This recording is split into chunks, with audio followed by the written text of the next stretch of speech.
How to message someone on Threads app. Hi guys, welcome to our channel. Let's begin. In this video, I will guide you on how you can message someone on the Threads app. For this, launch open the Threads application on your device. Make sure to sign into your account. If you do not have the Threads app, you can download it from Play Store or App Store.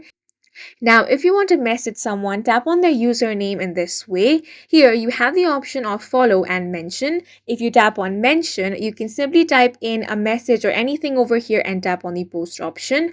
What that will do is it will create a new thread. However, this thread is not private.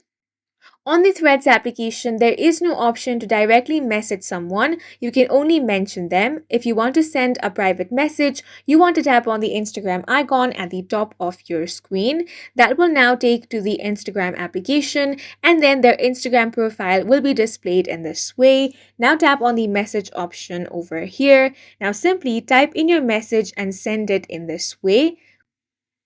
So as you can see, you can send someone message only using the Instagram application, and this is not available in the Threads app. So in this way, you can send someone a message by going to their Instagram profile. And that's it for this video. If you found it helpful, please make sure to hit the like button and subscribe for more videos like this.